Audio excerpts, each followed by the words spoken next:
नमस्कार, स्वागत है आपका। मैं हूं आपके साथ अविनाश कर और आप देख रहे हैं IBC 24 खबरों का महाबुलेटिन न्यूज डिकोड। खबर A to Z में आपका स्वागत करता हूं, क्योंकि जरूरी है खबरों के पीछे की खबर को समझना, खबर के पीछे की खबर लेना।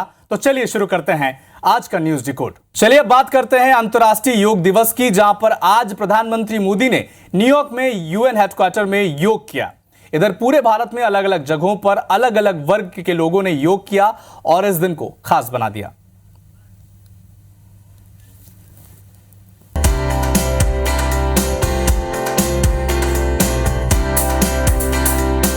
ये तस्वीरें अमेरिका के न्यूयॉर्क की है, जहां UN हेडक्वार्टर में प्रधानमंत्री नरेंद्र मोदी ने योग दिवस का नेतृत्व किया। उन्होंने कहा कि योग जिंदगी जीने का तरीका है। साथ ही PM ने कहा कि योग खुद के साथ, दुनिया के साथ शांतिपूर्ण तरीके से रहने का तरीका सिखाता है।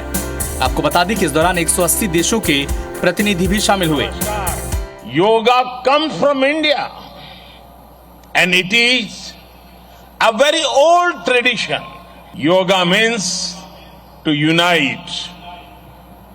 So your coming together is an expression of another form of yoga.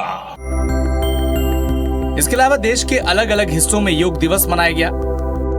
Ladakh में जहां सेना के जवानों ने योग किया, तो वहीं रामेश्वरम में लोगों ने योग दिवस के मौके पर समुद्र के किनारे योग कर आज के दिन को खास बना दिया। बात करें राजनेताओं की, तो देश की प्रथम नागरिक द्रौपदी मुर्मू ने भी राष्ट्रपति भवन में योग किया। लेकिन इन सभी तस्वीरों में सबसे ज्यादा खास रही प्रधानमंत्री मोदी की UN मुख्यालय की तस्वीर, जिसने योग को दुनिया के सामने एक नए स्वरूप में रख दिया।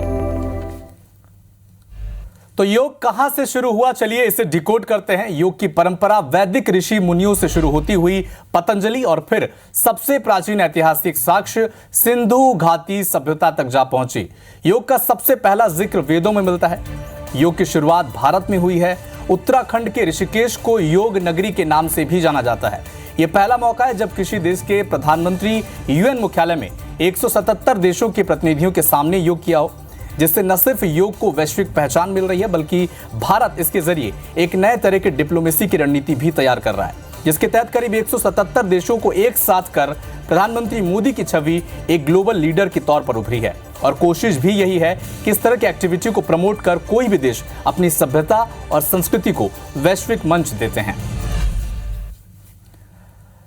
चलिए, अमेरिका दौरे पर पहुंचे प्रधानमंत्री मोदी योग दिवस में शामिल होने से पहले कई नामचीन हस्तियों से भी मुलाकात की, जिसमें ट्विटर ओनर और टेस्ला के को फाउंडर एलन मस्क भी शामिल हैं।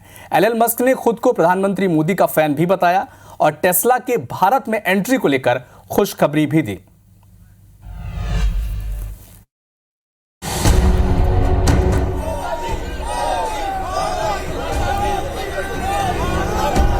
अमेरिका दौरे पर पहुंचे PM मोदी का न्यूयॉर्क में भव्य स्वागत हुआ। इसी कड़ी में उन्होंने टेस्ला के को फाउंडर और ट्विटर ओनर एलन मस्क समेत नोबेल विजेता, इकोनॉमिस्ट, आर्टिस्ट, साइंटिस्ट, स्कॉलर जैसे 24 नामचीन लोगों से मुलाकात की। प्रधानमंत्री से मुलाकात के बाद एलन मस्क ने कहा कि वो मोदी के फैन हैं। प्रधानमंत्री से मुलाकात के बाद मस्क ने यह भी कहा कि वे साल के आखिरी तक भारत में टेस्ला फैक्ट्री के लिए लोकेशन भी फाइनल कर लेंगे। मस्क से जब ये पूछा गया कि आखिर टेस्ला वाहन कंपनी भारतीय बाजार में प्रवेश करेगी, तो उनका जवाब था कि उन्हें विश्वास है कि अगले साल टेस्ला भारत में होगी। He really cares about India because he's pushing us to make significant investments in India, which it is something that we intend to do. It was a fantastic meeting with the Prime Minister, and I am a fan of Modi, so I have to say that.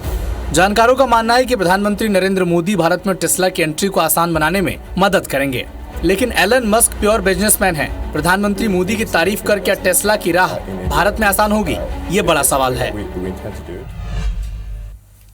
तो आपने Elon Musk को सुना, जिन्होंने खुद को प्रधानमंत्री मोदी का fan बताया, उनकी तारीफ भी की, लेकिन फिर भी मस्क का दावा पूरा होने के आसार कितने हैं, चलिए इसे डिकोड करने की कोशिश करते हैं।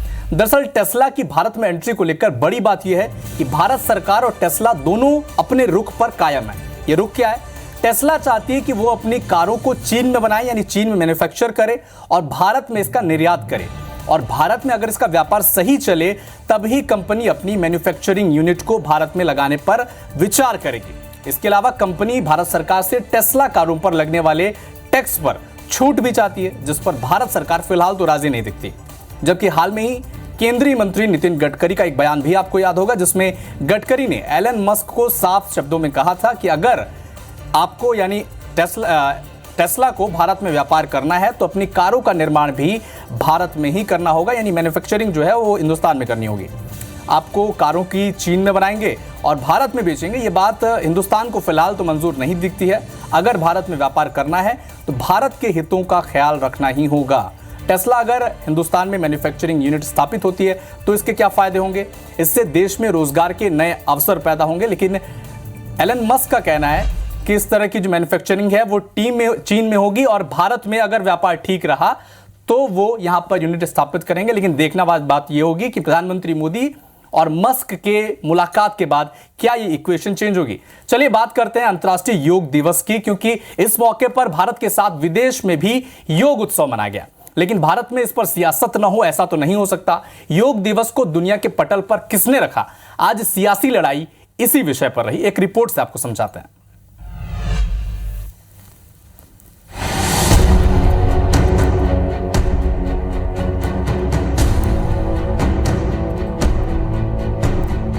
योग दिवस के मौके पर भले ही पूरे देश में योग उत्सव मनाया जा रहा हो, लेकिन सुबह सुबह ही कांग्रेस ने पूर्व प्रधानमंत्री जवाहरलाल नेहरू की शीर्षासन करते फोटो ट्वीट की। कैप्शन दिया कि पंडित नेहरू को धन्यवाद, जिन्होंने योग को लोकप्रिय बनाया और इसे राष्ट्रीय नीति का हिस्सा भी बनाया। लेकिन कांग्रेस नेता शशि थरूर ने ट्वीट कर बीजेपी वालों को खुश कर दिया। थरूर ने कांग्रेस के ट्वीट को कोट करते हुए लिखा, जरूर हमें उनका भी धन्यवाद करना चाहिए जिन्होंने योग को पुनर्जीवित कर लोकप्रिय बनाया। इसमें हमारी सरकार, प्रधानमंत्री, विदेश मंत्रालय शामिल है। इधर कांग्रेस के विधायक और पूर्व मंत्री पीसी शर्मा ने योग दिवस को लेकर प्रधानमंत्री मोदी और बीजेपी नेताओं की खिंचाई कर दी। योग सारी दुनिया में पहले से है, ये हिंदुस्तानी सारी दुनिया में पहले से है कि उनके जाने के बाद ही आए, इसलिए सब इनके पास कुछ बचा नहीं है। जमीन ध्वस्त हो चुकी है, धरातल खत्म हो चुका है, राजनीतिक धरातल, इसलिए ये सब चीजें कर रहे हैं। जब वार हुआ तो पलटवार तो होना ही था, बीजेपी ने भी जवाब दिया। सवेरे से एक बड़ा नेता कहीं योग में नहीं दिखा। ये भारतीय संस्कृति के अब 180 देश जिसको अंगीकार और स्वीकार कर रहे हो, उससे भी इनको एलर्जी है। कांग्रेस ने भले ही खुलकर बीजेपी के बड़े कार्यक्रम की खिलाफत न की हो, लेकिन योग दिवस के मौके पर कांग्रेस के सियासी आसन ने सुर्खियां जरूर बटोर ली। तो योग दिवस पर लगातार सियासत जारी है। चलिए इसको डिकोड करने की कोशिश करते हैं। दरअसल ये जो लड़ाई है ये अपने अपने नायकों को जीवित रखने की है। योग और भारत का रिश्ता कैसा है ये किसी से छिपा तो है नहीं। 2014 के बाद से योग को अंतर्राष्ट्रीय पटल पर रखकर इसे पूरे विश्व के लोगों तक पहुंचाने में मोदी सरकार का अहम रोल रहा है। जाहिर है कांग्रेस इतने बड़े मुद्दे से अपने कार्यकाल की उपलब्धि और अपने नेताओं के योगदान को अछूता नहीं रखना चाहती है। इसके अलावा सियासी गलियारों में अक्सर पूर्व प्रधानमंत्री जवाहरलाल नेहरू और अब देश के जो प्रधानमंत्री नरेंद्र मोदी हैं उनकी तुलना भी होती है। बीजेपी जहां समय समय पर जवाहरलाल नेहरू की गलत नीतियों पर हमला कर कांग्रेस को कटघरे में खड़ा करने की कोशिश करती है, तो कांग्रेस हमेशा याद दिलाना चाहती है कि देश के नवनिर्माण और उसे आगे ले जाने में नेहरू का योगदान कोई नहीं भूल सकता। केंद्र सरकार ने लोगों से समान नागरिक संहिता यानी यूनिफॉर्म सिविल कोड पर राय मांगी है, जिसे लेकर देश भर में चर्चा हो रही है। इस बीच मध्य प्रदेश के चिकित्सा शिक्षा मंत्री विश्वास सारंग ने कहा कि एमपी में भी कॉमन सिविल कोड लाने की तैयारी है। इधर कांग्रेस ने सारंग के इस बयान पर पलटवार किया। क्या है पूरा मामला, इस रिपोर्ट में।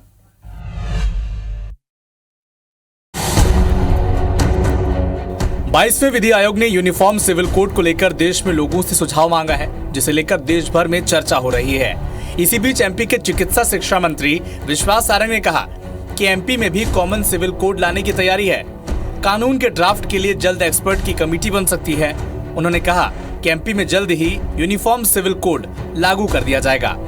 और हर वर्ग को यदि समाज की मुख्य धारा से जोड़ना है तो एक तरह का संविधान होना चाहिए, एक तरह के नियम और कायदे होना चाहिए। हम इसके पक्षधर हैं। एक जैसी नागरिक आचार संहिता देश में होनी चाहिए। इस पर कांग्रेस का कहना है कि बीजेपी केवल समाज के बंटवारे के लिए ऐसा कर रही है। कभी कोई प्रस्ताव भारतीय जनता पार्टी की सरकारों द्वारा समान नागरिक संहिता के लिए नहीं लाए गए। केवल भाजपा के नेता समाज में बंटवारे के लिए इस मुद्दे को उछालते हैं ताकि राजनीतिक लाभ ले सकें। मामले में AIMIM ने कहा कि अगर ऐसा कोई प्रस्ताव आता है तो उनकी पार्टी इसका विरोध करेगी। दरअसल विधि आयोग ने लोगों से UCC पर राय मांगी है। चलिए इस पर डिकोड करते हैं कि देश में UCC लागू होने पर क्या बदलाव हो सकता है। दरअसल UCC यानी यूनिफॉर्म सिविल कोड लागू होने से सभी धर्मों में शादी की एक उम्र तय हो जाएगी, साथ ही शादी का रजिस्ट्रेशन भी अनिवार्य हो जाएगा। भारत में फिलहाल बहुविवाह पर रोक लगेगी, हलाला और इद्दत जैसी प्रक्रियाएं खत्म हो जाएंगी, साथ ही पति पत्नी के लिए तलाक के लिए एक समान कानून बनेंगे। इतना नहीं, UCC लागू होने से भरण पोषण और मुआवजे के नियम भी बदल जाएंगे। अगर पत्नी की मौत होती है तो इन लॉ की देखरेख यानी सास ससुर की देखरेख पति करेगा। वहीं मुस्लिम महिलाओं को भी बच्चा गोद लेने का अधिकार दिया जाएगा। अनाथ बच्चों की गार्जियनशिप की प्रक्रिया आसान हो जाएगी, साथ ही लड़कियों को संपत्ति में बराबर की हिस्सेदारी दी जाएगी। अब देखना होगा कि UCC पर केंद्र सरकार क्या फैसला लेती है। चलिए, केंद्रीय गृह मंत्री अमित शाह के दौरे को लेकर छत्तीसगढ़ की राजनीति गर्मा गई है। CM भूपेश ने चुटकी लिया, कहा कि कल सरोज दीदी यानी सरोज पांडे का जन्मदिन है, हो सकता है उनका बर्थडे मनाने के लिए वो आ रहे हो। इधर CM के बयान पर बीजेपी के प्रदेश अध्यक्ष अरुण साव ने पलटवार किया। क्या कहा, इस रिपोर्ट में आपको समझाते हैं।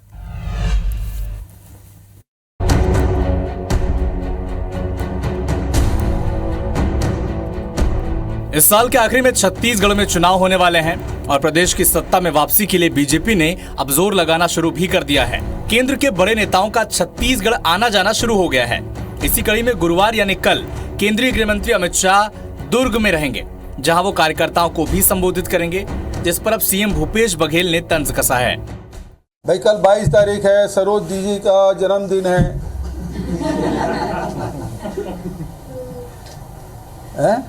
हो सकता है जन्मदिन मनाने आ रहे हो। भूपेश बघेल जी मुख्यमंत्री पद की गरिमा को भूल गए हैं ऐसा लगता है। नरेंद्र मोदी जी के नेतृत्व के सरकार के 9 साल पूरा होने के एवज में आम सभा जो निर्धारित है उसके लिए माननीय अमित शाह जी का आगमन हो रहा है। धर्मांतरण पर दिए केंद्रीय मंत्री गिरिराज सिंह के बयान पर CM भूपेश बघेल ने पलटवार किया और कहा कि बीजेपी के समय में सबसे ज्यादा चर्च बने हैं। जाहिर है इस साल के आखिर में चुनाव है तो दोनों दल एक दूसरे को घेरने की कोई कसर छोड़ना नहीं चाहते। तो छत्तीसगढ़ के में इस साल के आखिरी में चुनाव होने हैं और लगातार बीजेपी के शीर्ष नेता छत्तीसगढ़ का दौरा कर रहे हैं। लेकिन कल अमित शाह के दौरे का क्या मायने है, इस पर डिकोड करने की कोशिश करते हैं। छत्तीसगढ़ वो राज्य है जहां हाल फिलहाल में बीजेपी के लिए सबसे ज्यादा चुनौती है। राज्य बनने के बाद छत्तीसगढ़ में बीजेपी की इससे ज्यादा बुरी स्थिति कभी नहीं रही। जाहिर है पार्टी इस संकट से निकालने के लिए स्थानीय नेताओं के साथ अब केंद्रीय नेता भी इसमें जुट गए हैं, चाहे वो ओम माथुर हो या फिर गिरिराज सिंह हो या फिर गृह मंत्री अमित शाह। बस्तर पर बीजेपी की नजर तो है ही, साथ ही अब बीजेपी नए फॉर्मूले पर काम कर रही है। बीजेपी छत्तीसगढ़ के CM भूपेश बघेल के गृह जिले दुर्ग में ही आयोजन कर सरकार और कांग्रेस को घेरने की रणनीति बना रही है, ताकि CM के गढ़ से ही बीजेपी के पक्ष में माहौल बनाया जा सके। आपको बता दें कि दुर्ग संभाग में 6 मंत्री इस वक्त भूपेश सरकार में शामिल है, तो लगातार अमित शाह दुर्ग के किले को ढहाने की कोशिश कर रहे हैं। चलिए अब बात करते हैं भोपाल गैस कांड की आरोपी यूनियन कार्बाइड कंपनी के लाखों टन जहरीले कचरे के निष्पादन की। तो इसकी निष्पादन की कोशिश फिर से शुरू हो गई है। केंद्रीय पर्यावरण मंत्रालय की समीक्षा बैठक में रासायनिक कचरे के वैज्ञानिक निपटान के लिए सहमति बन गई है, लेकिन कांग्रेस सरकार इसकी कवायद पर सवाल उठा रही है।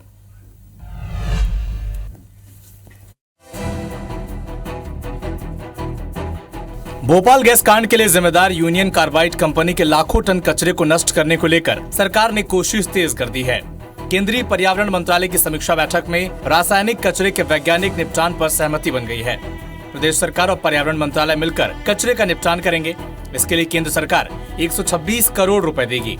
लगातार हम प्रयास कर रहे हैं कि कचरा निष्पादन हो, लेकिन कुछ एजेंसियां उसके लिए तैयार नहीं हो, लेकिन अब केंद्र और राज्य के सहयोग से ये काम जल्दी ही पूरा होगा। वहीं कांग्रेस सरकार को इस मंशा पर संदेह है। 126 करोड़ देंगी, 125 खा जाएंगे, 1 आध करोड़ का काम करेंगे, कुछ नहीं होने वाला है। भोपाल के रोहित नगर में यूनियन कार्बाइड कंपनी में 2 से 3 सितंबर 1984 में गैस का रिसाव हुआ था, जिसमें हजारों लोग मारे गए थे। बीते 39 साल से जमीन में दफन कचरे को हटाने की कोशिश 6 बार नाकाम रही। अब 7वीं बार उम्मीद है कि यहाँ से कचरा हट सकेगा।